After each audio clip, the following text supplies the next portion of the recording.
Yallah, bismillah.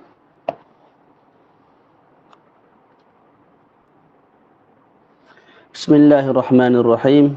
Alhamdulillahi rabbil alamin. Wassalatu wassalamu ala maulana Rasulillahil amin wa ala alihi wa ashabihi at-tayyibin at-tahirin. Qala rabbi shrah li sadri wa yassir li amri wa hlul 'uqdatam min lisani yafqahu qawli.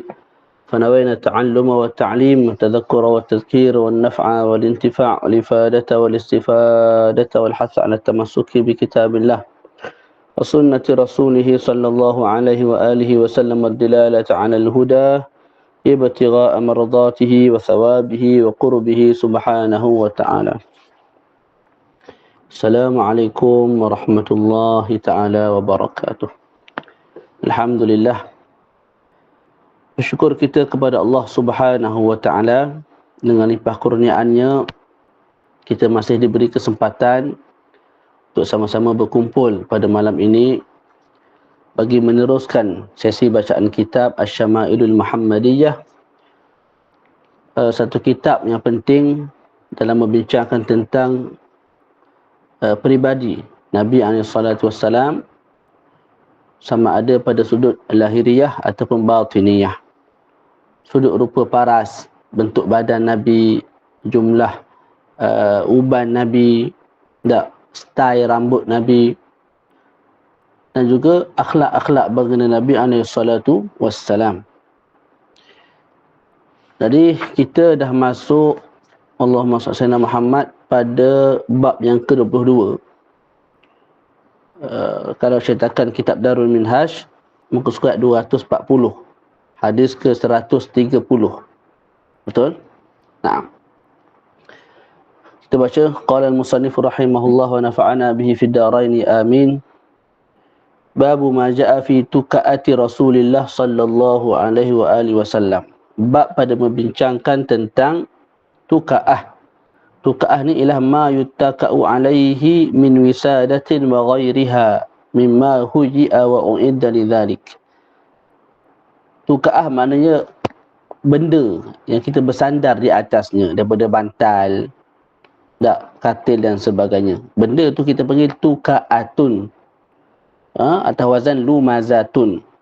Boleh? Naam. Lepas daripada bab ini kita akan bincang bab alittika. Alittika. Bab itu berbincang tentang cara Nabi bersandar. Sekarang nak bincang tentang Nabi sandar di atas apa. Boleh? Naam. Jadi tertolaklah kritikan sebahagian ulama yang mengatakan tajuk ini dengan tajuk akan datang tu sepatutnya buat satu bab sahaja. Sebab benda sama, kita sebut tak berbeza. Sekarang nak bincang tentang tukaah. Nabi sandar di atas apa? Akan datang nak bincang tentang style dan cara Nabi bersandar alaihi salatu wassalam. Nah, ni Nabi ni sebab tu dibincangkan cara bersandar, macam mana, apa yang Nabi duduk atas dia dibincangkan. Kalau kita tak ada orang nak bincang, Ustaz Solah duduk atas apa, cara dia bersandar, cara dia minum, style dia berjalan, tak ada orang nak bincang. Dah kenal pun orang tak kenal, nama pun orang tak ingat. Tapi ni Nabi alaihi salatu wassalam. Naam. Kita baca wa billahi qala haddatsana Abbas ibnu Muhammad ad-Duri haddatsana Ishaq ibnu Mansur an Israila an Simak ibn Harbin an Jabir ibn Samurata radhiyallahu ta'ala anhu qala, daripada Sayyidina Jabir radhiyallahu ta'ala anhu berkata, ra'aitu Rasulullah sallallahu alaihi wasallam muttaki'an ala wisadatin ala yasarih. Aku melihat Nabi Muhammad sallallahu alaihi wasallam bersandar di atas wisadah. Wisadah ni bantal yang berada di kirinya. Bersandar ni mana mencenderungkan tubuh kita sama ada ke kanan ataupun ke kiri. Dan kita beriktimat, menjadikan benda itu sebagai penguat kita, lepas kita. Gitu. Faham tak? Jadi Nabi bersandar di atas bantal di belah kiri baginda. Dalam hasyiah tu ada sedikit faedah yang kita boleh ambil. Wisadah, bantal lah. Kita boleh baca juga dengan wisadun ataupun asadun. Itu lughat bagi bacaan wisadatun, wisadun ataupun asadun. Asadu bil hamzah. Ganti kepada waw. Okey, dalam hadis ni Nabi terang Nabi bersandar belah kiri. Bukan Nabi terang lah. Sayyidina Jabir bagi tahu Nabi bersandar belah kiri. Itu sekadar nak bagi tahu apa yang Nabi buat. Bukan bermakna haram bersandar belah kanan. Boleh juga, tak ada masalah. Faham tak? Nah. Tadi dalam ni disebut secara jelas at-tuqa'ah tu apa? Apa yang at-tuqa'ah kat sini? Bantal. Nabi bersandar di atas bantal alaihi salatu wassalam. Hadis 131 haddatsana wa bihi ilai qala haddatsana Humaid ibnu Mas'adata qala haddatsana Bishr ibn al-Mufaddali qala haddatsana al-Jurairi an Abdurrahman ibn Abi Bakrah an Abi, daripada Abdurrahman bin Abi Bakrah daripada ayahnya, iaitu Abi Bakrah lah. Jadi kesimpulannya daripada Abi Bakrah, seorang sahabat yang masyhur. Qala Rasulullah sallallahu alaihi wasallam, telah berkata Abi Bakrah radhiyallahu taala anhu, telah berkata bagi Nabi sallallahu alaihi wasallam, ala uhaddithukum bi akbaril kaba'ir, nak tak aku cerita kat kamu semua ni dosa yang paling besar. Nampak style Nabi menarik minat pendengar. Oleh sebab yang demikian, ulama sebut wajar bagi seorang alim atau seorang guru lah, secara umumnya bila nak mengajar tu, tarik perhatian tu dengan cara lagu tu. Nak tak ustaz cerita hari ni pada kamu? Nak dengar tak cerita? Nak dengar tak kisah gitu? Ala uhadithukum, nak tak dengar ataupun nak tahu tak cerita tentang akbarul kabair, ataupun perkara yang dianggap sebagai dosa besar? Qalu bala. Sebelum tu kita bincang dulu dosa besar ni, kabiratun. Apa makna dosa besar? Ulama berbeza pandangan. Ada yang mengatakan dosa besar ialah setiap dosa yang diancam dengan kemarahan Allah Subhanahu Wa Taala bila kita laksanakan perkara tersebut ataupun dilaknat. Ancaman tu ada dalam Al-Quran atau As-Sunnah. Sebahagian mengatakan dosa besar ialah setiap dosa yang menyebabkan seseorang tu dihudud. Macam zina sebagai contoh, dihudud. Qazaf, dihudud. Sebahagian lagi mengatakan al-kabair ataupun kabirah, dosa besar ialah setiap dosa ataupun setiap kesalahan yang memberi isyarat orang yang buat tu orang yang jenis tak peduli pada agama.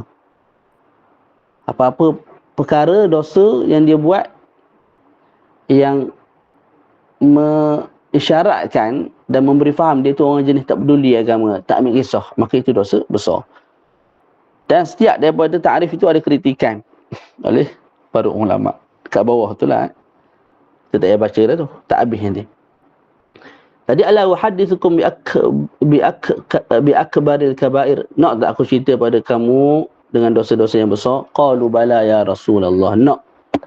Sahabat pun jawab, nak ya Rasulullah. Qala, Nabi pun bersabda alaihi salatu wassalam, al-isyraku billah.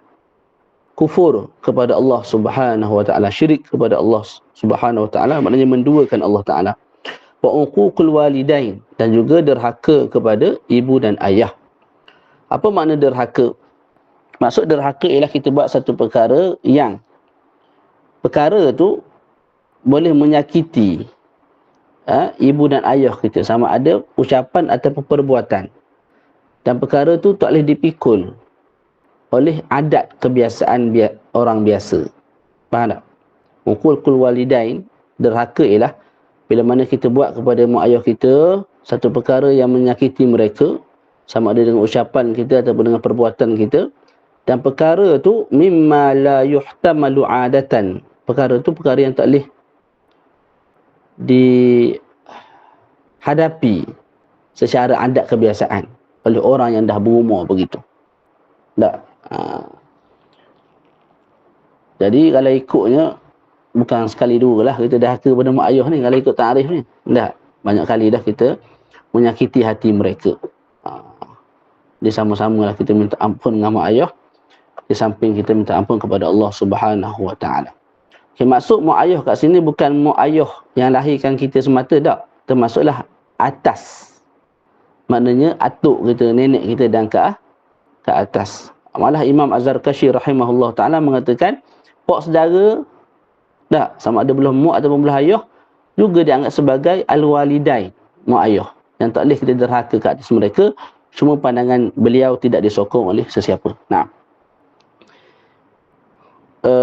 qala al-isyraku billah wa uququl walidain. Qala wa jalasa Rasulullah sallallahu alaihi wasallam wa kana muttaki'an. Kemudian telah berkata lagi Sayyidina Abu Bakrah radhiyallahu taala anhu, Nabi duduk selepas mana Nabi menyandar. Jadi asalnya Nabi menyandar. Faham tak? Kemudian Nabi nak sambung dosa besar yang ketiga, Nabi duduk. Nak bagi tahu dosa yang ketiga ni dosa yang sangat besar. Dosa yang sangat jelek. Dan nak menguatkan lagi pengharaman dosa, perkara tersebut. Bukanlah bermakna qauluz zur, berkata dusta itu ataupun penyaksian dusta itu lebih besar dosanya daripada syirik kepada Allah. Tidak. Syirik itu yang paling besar lah dosanya. Tak. Cumanya Nabi daripada menyandar sampai duduk nak beritahu perkara ni adalah nak beritahu isyarat kepada dosa ini dia, Allahumma salli ala Muhammad, memberi kesan buruk pada orang lain berbanding dengan syirik. Syirik kalau Zaid syirik, Mamat syirik, ke siapa-siapa syirik, dia syirik. Dia seorang lah yang mendapat mudarat. Tapi kalau dia buat penyaksian yang batil, tak, dia boleh ambil hak orang lain.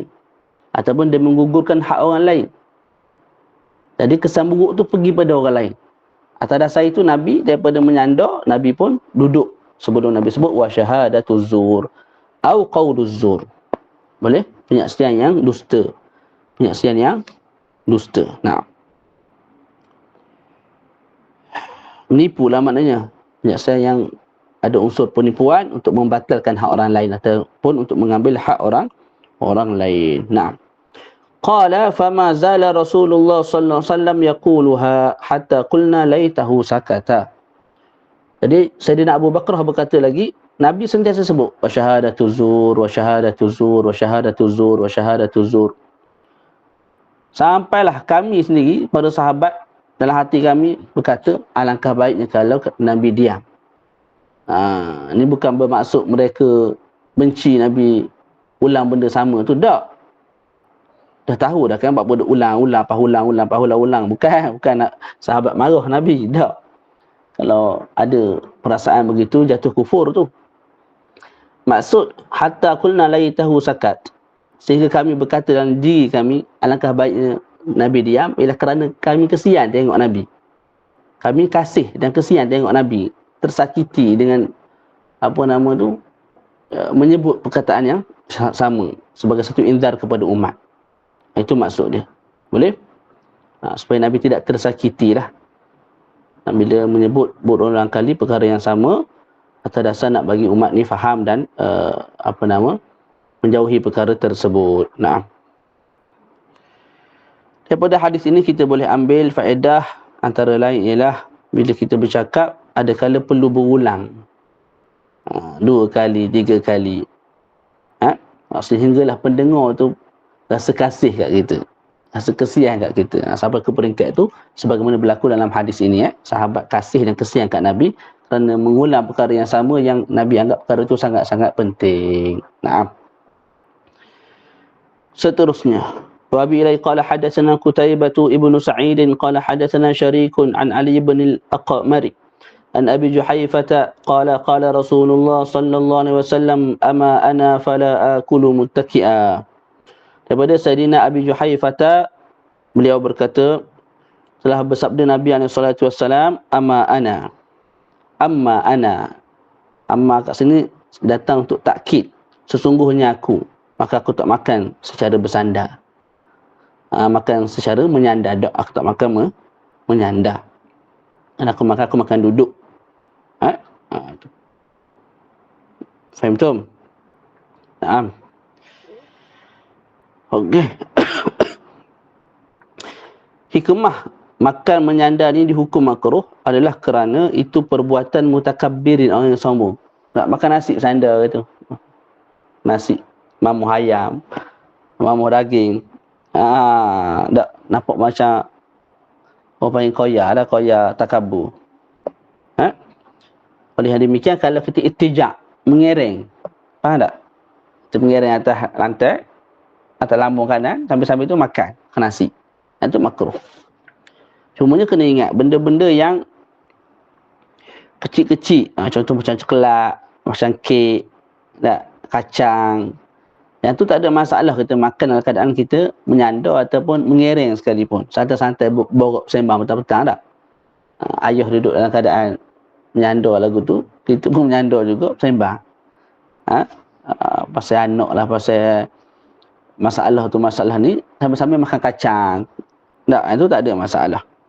Sebab Sayyidina Ali pernah makan kek dalam keadaan begitu. Radhiyallahu ta'ala anhu. Faham tu? Semuanya kalau duduk lagi comel lah, lagi molek. Kalau makan dalam keadaan bersila, kita nak kekalkan kemelayuan kita. Hukumnya apa? Tak sampailah ke peringkat makruh. Cumanya dia khilaful aula, kurang molek. Nak molek kalau makan nasi, benda-benda berat tu makan dalam keadaan bukan duduk bersila lah.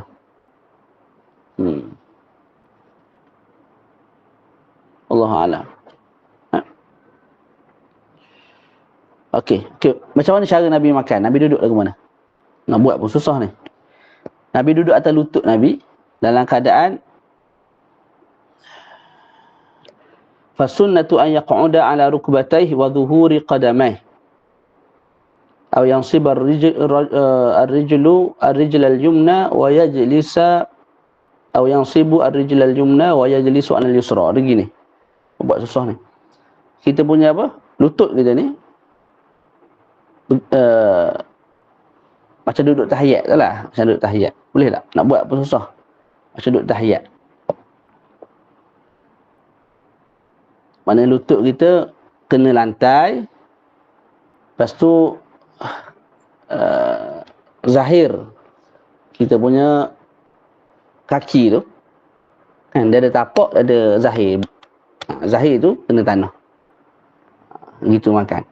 Ataupun duduk macam ni. Ni boleh buat kot. Gini. Gini. Jadi kita duduk di atas tapak kaki belah kiri. Kaki kanan terangkat, itu pun makan. Gitu. Faham tu? Itu cara lah. Al-Imam Ibn Qayyim rahimahullah ta'ala menyebut Nabi makan ala rukbatah, di atas lutut. Cumanya Nabi letak tapak kaki kiri Nabi di bawah zahir kaki kanan Nabi. Boleh? Itu cerita alaihi salatu wassalam. Okey. Warid dengan sanad yang hasan, satu ketika Nabi dihadiahkan kambing. Kemudian Nabi duduk macam tadilah. Nabi duduk di atas lutut Nabi. Maka orang bersoal lah, orang tanya, faqila lahu ma hadhil jissah. Ni style duduk lagu mana ni? Maka Nabi pun jawab alaihi salatu wassalam, innallaha ja'alani 'abdan karima. Sesungguhnya Allah Taala menjadikan aku hamba yang mulia, hamba. Walam yaj'alni jabbaran 'anida. Dan Allah Taala tidak jadikan aku ni orang yang jabbar. Yang apa? Yang angkuh, yang kasar, yang apa panggil anid, yang sombong. Tak. Tu. Jadi kita setara dan setinggi mana pun kita sampai dalam pangkat di dunia ni, jangan sombong lah. Kena duduk makan ada kala macam Nabi. Nah. Sebab manusia paling mulia dekat dunia ni tak ada lah, Nabi lah. Saya bawa balik umrah baru ni. Kalau tengok di masjid Nabi tu penuh orang. Tidak ada manusia yang dikhidmat, yang dikaji, yang diziarahi sedahsyat itu, sebanyak itu setiap hari. Itu tidak lebih kerana baginda ialah seorang Rasul yang dilantik oleh Allah Subhanahu Wa Taala. Kalau tidak ada orang pun nak pergi berdoa ataupun menziarahi, tidak. Alaihi salatu wassalam. Ya Allah, terus.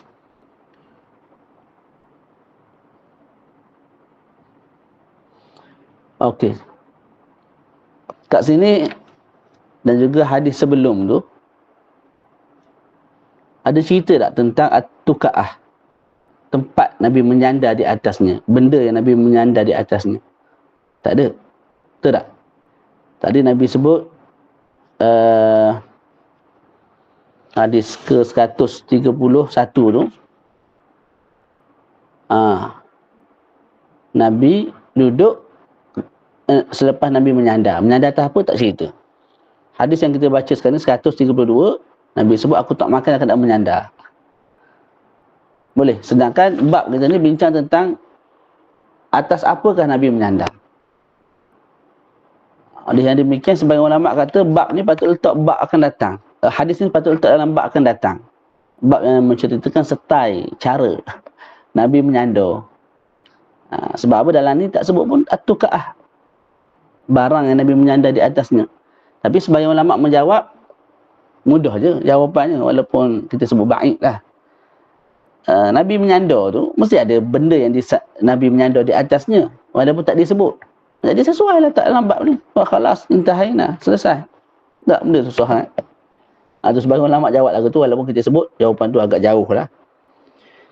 134 133 wa bi qala hadatsana Muhammad ibn Bashar hadatsana Abdul Rahman ibn Mahdi hadatsana Sufyan an Ali ibn al-Aqmari qala sami'tu Aba Juhaifah yaqul qala Rasulullah sallallahu alaihi wasallam la akulu muttaki'a. Daripada Ali ibn al-Aqmar, beliau berkata, aku mendengar Aba Juhaifah berkata, telah bersabda Nabi SAW, aku tidak makan secara menyandar. Naam. Wabilai qala hadatsana Yusuf ibn Isa hadatsana Waqi' qala hadatsana Israilu an Simak ibn Harbin an Jabir ibn Samurah qala, daripada Sayyidina Jabir radhiyallahu taala anhu telah berkata, ra'aitu an-nabiyya sallallahu alaihi wasallam muttaki'an ala wisadah. Aku melihat Nabi SAW bersandar di atas wisadah, bantal. Qala Abu Isa lam yadhkur Waqi' ala yasarih. Jadi Imam Tirmizi, Abu Isa berkata, dalam hadis ni Waqi' tidak menyebut Nabi menyandar di atas belah kiri. Tidak menyebut Nabi menyandar belah kiri.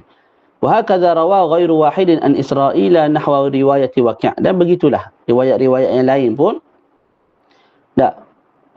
daripada Israel semua sekali meriwayatkan seperti mana riwayat Waqi' ni, iaitu tidak disebut ala yasarih. Wala na'lamu ahadan rawa fihi ala yasarih illa ma rawa Ishaq ibn Mansur an Israel.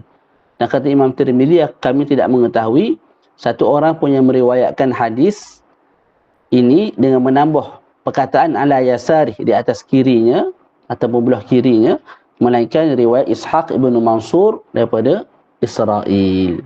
Boleh? Itu sekadar faedah hadis lah. Nak beritahunya, Ishaq ibn Mansur daripada Israel, dia sahaja yang Ishaq ibn Mansur sahaja yang menambah dalam hadis menyebut ala yasarih. Dalam perbahasan mustalah hadis disebut hadis ni hadis apa? Al-Gharib, hadis Al-Gharib. Nah. Terus satu bab lagi, waktu kita berhenti ya tak? Kedai baca. Nah, insya-Allah.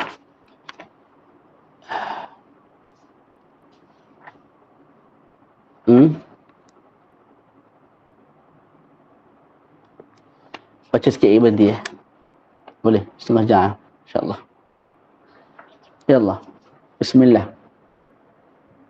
Hadis bab ke-23. Bab ma jaa fi ittikai Rasulullah sallallahu alaihi wasallam. Bab pada membincangkan tentang cara gaya Nabi menyandar. Ittika. Faham tak? Sebelum ni kita bincang at-tuka'ah. Abi ilai qala haddatsana Abdullah ibn Abdul Rahman haddatsana Amr ibn Asim qala haddatsana Hamad ibn Salamata an Humaid an Anas, daripada Sayyidina Humaid daripada Sayyidina Anas bin Malik radhiyallahu taala anhu anna Nabiy sallallahu alaihi wasallam kana syakiya. Sayyidina Anas menceritakan sesungguhnya Nabi alaihi salatu wasallam sakit. Syakiyan ay marida, sakit, asyikayah al-marad.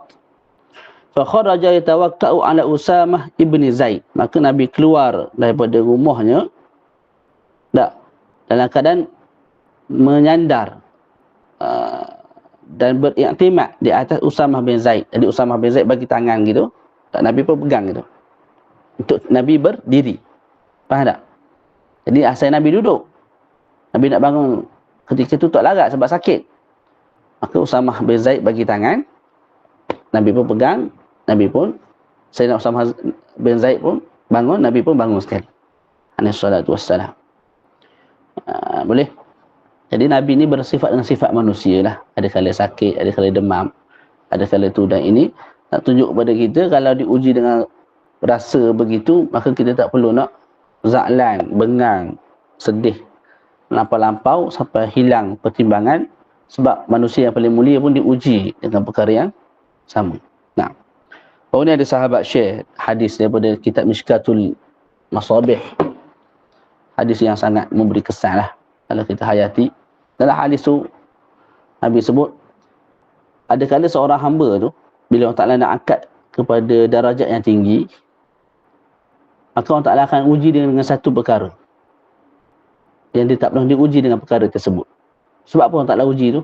Semata-mata nak angkat dia ke level yang Allah Ta'ala nak. Mungkin kematian anak, kematian isteri, dalam keadaan mungkin bersambung-sambung, lepas mati anak, lepas mati. Mana ujian-ujian yang berat lah. Tujuannya apa? Tujuannya Allah Ta'ala tetapkan kamu ni bukan level ni, level tinggi lagi. Sudut maqam di sisi aku. Maka aku nak sampaikan kamu ke situ, tak boleh bagi free lagu tu. Mesti ada ujian. Maka diuji dengan perkara-perkara tadi. Jadi kalau kita diuji tu, cuba hadirkan hadis-hadis seperti itu, supaya hati kita rasa redha dengan segala ujian yang Allah Ta'ala berikan, insya-Allah. Redha ni dalam hati. Mulut tu tak ada masalah. Aduh, tak ada masalah, dah sakit. Hati tu redha dengan ketentuan ilahi. Naam. Ya Rabb. Yallah, bismillah. Fa kharaja yatawakka'u ala Usamah ibn Zaid radhiyallahu ta'ala anhu wa alaihi thawbun qitri qad tawashshaha bih. Dan di atas Nabi ketika itu ada pakaian. Pakaian tu pula pakaian qitri, iaitu satu jenis pakaian daripada Yaman. Dia berbuat daripada kain katun. Dan warnanya merah dan ada tanda-tanda, garisan-garisan gitulah. Naam. Okey. Fa shalla bihim, dan Nabi sembahyang menjadi imam dengan para sahabat. Qad tawashshaha bih. Jadi di atas Nabi ada satu pakaian daripada Yaman tadi, dan Nabi telah tawashshaha bih. Tawashshaha bih ni maknanya Nabi pakai seperti mana seorang yang sedang ihram. Boleh? Dan Nabi sembahyang dengan mereka sebagai seorang imam. Ini berlaku ketika mana Nabi sakit dan selepas itu Nabi wafat. Fi maradi mautihi sallallahu alaihi wasallam. Hadis yang terakhir untuk malam ini, insya-Allah taala. Wa bi la qala hadatsana Abdullah ibn Abdul Rahman hadatsana Muhammad ibn al-Mubarak qala hadatsana Atha ibn Muslim al-Khaffaf al-Halabi hadatsana Ja'far ibn Burqan an Atha ibn Abi Rabah an al-Fadl ibn Abbas qala, daripada al-Fadl ibn Abbas, ni sahabat yang masyhur, anak saudara Nabi alaihi salatu wassalam. Boleh? Dan beliau merupakan anak Saidina Abbas yang paling besar, Al-Fadl. Daripada Al-Fadl bin Abbas telah berkata, dakhaltu ala Rasulillah sallallahu alaihi wasallam fi maradhihi alladhi tuwfiya bih. Aku masuk kepada Nabi alaihi salatu wassalam, ke rumah Nabi lah, ketika mana Nabi sakit, yang sakit itu menyebabkan Nabi wafat. Wa ala ra'sihi isabatun safra, dan di atas kepala Nabi ada kain pembalut warna kuning. Dalam riwayat ada sebut imamatun safra, serban kuning. Daripada situ sebagian ulama mengatakan Nabi pernah memakai serban warna kuning. Boleh? Kita tengok kat bawah tu, serban yang Nabi pakai ni ada kuning, ada colour putih, ada colour hitam. Yang paling comel ialah putih lah. Hitam yang kita cerita sebelum ni Nabi pakai ketika mana masuk kota Mekah, Fathu Makkah. Boleh? Dalil ulama yang mengatakan boleh pakai serba warna merah ialah mereka ambil daripada kisah malaikat turun pada perang Badar membantu umat Islam dalam keadaan memakai serba warna merah. Malaikat pakai serba merah. Daripada situ ulama keluarkan hukum boleh pakai serban warna merah. Jadi kalau nak pakai warna-warna lagu ni lah. yang ada hadis warid. Nak pakai warna lain pun boleh, taklah haram. Tapi bila berkait rapat dengan Nabi tu, dengan malaikat, sahabat tu yang lebih comel. Nah, faham tu? Wa ala ra'sihi isabatun safra fasallamtu alaihi. Maka aku bagi salam kepada Nabi. Faqala, maka Nabi pun berkata, dia ada mahzuf ni. Lepas aku bagi salam, Nabi pun menjawab salam aku, maka Nabi pun berkata, ya Fadlu, wahai Fadl. Qultu labbaika ya Rasulullah. Maka aku pun menjawab, labbaika ya Rasulullah. Makna ijabah, ba'na ijabah. Maknanya, apa ya Rasulullah? Aku terima. Apa yang kamu nak sebut, apa yang kamu nak arah, aku terima dan akan buat. Itulah lebih kurang makna labbaika ya Rasulullah. Qala ushdud bihadhil insabati ra'si. Nabi pun sebut ikat dengan balutan tadi kepala aku. Nabi suruh ketatkan lagi ikatan tu di atas kepala Nabi. Supaya apa? Supaya sakit yang Nabi rasa semakin ringan. Boleh? Daripada situ ulama sebut tidak ada masalah untuk kita ambil ikhtiar. Makan ubat ke, ikat ni, pasang ni pada tempat sakit kita. Tak, perkara itu tidak menafikan kesempurnaan dan tidak menafikan tawakal kita kepada Allah Subhanahu Wa Taala. Malah ianya lebih menzahirkan kefakiran dan keberhajatan kita kepada Allah Subhanahu Wa Taala. Qala fa fa'altu, maka aku pun buat. Mana aku ikat kepala Nabi dengan ikatan kain tadi tu. Thumma qa'ada, kemudian Nabi duduk. Selepas mana Nabi dalam keadaan mengereng, mutajab. Fa wada'a kaffahu ala mankibi, kemudian Nabi pun letak tangan Nabi kaf. Nabi kat atas aku punya mankib, atas aku punya bahu ni, dia punya syahid lah untuk hadis bagi bab ni. Hadis tentang al-ittika. Summa qama, kemudian Sayyidina siapa tadi? Al-Fadl ibn Abbas berdiri. Fadakhala fil masjid. Maka Nabi pun berdiri sekali, maka Nabi masuk dalam masjid. Tak summa qama ni summa qama Rasulullah. Kemudian Nabi berdiri. Tadi asal Nabi dalam keadaan ittija', mengereng. Kemudian Nabi pun letak tangan Nabi, tapak tangan kat sini, dekat bahu Al-Fadl bin Al-Abbas. Jadi Al-Fadl pun bangun, Nabi pun bangun sekali lah. Jadi Nabi menguatkan diri untuk bangun dengan meletakkan tangan di atas bahu Sayyidina Al-Fadl ibn Abbas. Jadi benda ni kalau berlaku kat kita sakit ke apa, kita boleh buat perkara yang sama. Buat tu atas dasar cinta, atas dasar kasih. Nabi pernah buat, aku nak buat benda yang sama. Thumma qama fadakhala fil masjid. Kemudian Nabi bangun dan masuk masjid. Wa fil hadis qissah. Boleh? Dan disebut dalam hadis ini ada kisah. Kisah apa? Kisahnya ialah Nabi naik atas mimbar. Nabi pun suruh orang panggil manusia lain masuk dalam masjid. Nabi puji Allah Ta'ala. Kemudian Nabi minta umat Islam menuntut hajat daripada Nabi. Hak-hak mereka kalau Nabi terlepas pandang. Tak. Itu yang ringkasnya. Yang panjangnya kita akan bincang kemudian. Sebagaimana disebut oleh Imam Bajuri sendiri, wa sata'ti hadhil qissatu fi babi wafatihi sallallahu alaihi wasallam. Dan akan datang kisah ini lebih panjang lebar dalam perbahasan tentang kewafatan Nabi alaihi salatu wassalam pada akhir kitab insya-Allah. Boleh selesai kat situ insya-Allah. Kita baca sikit je malam ni. Pada sesi akan datang kita akan baca hadis ke-24 dan seterusnya, hadis tentang sifat makan Nabi SAW, kemudian sifat khubz, roti Nabi SAW. Kita tengok Nabi hidup macam mana. Itulah dua bab tu insya-Allah. Kalau sempat kita baca juga sifat idam, iaitu lauk pauk Nabi SAW. Dalam sejam ataupun 30 minit tak boleh baca banyak lah. Lain kalau kita 3 jam, 4 jam, itu bolehlah baca banyak hadis dengan syarahan. Kalau baca saja 3 jam habislah, 2 jam habislah baca. Sekadar baca sardan begitu. Tapi nak syarahan, memang begitulah. Makan masa sikit insya-Allah. Boleh? InsyaAllah bertemu lagi pada sesi akan datang. Wa sallallahu ala sayyidina Muhammad wa ala alihi wa sahbihi wa baraka wa sallam. Alhamdulillahi rabbil alamin. Assalamualaikum warahmatullahi ta'ala wabarakatuh. Waalaikumsalam warahmatullahi wabarakatuh.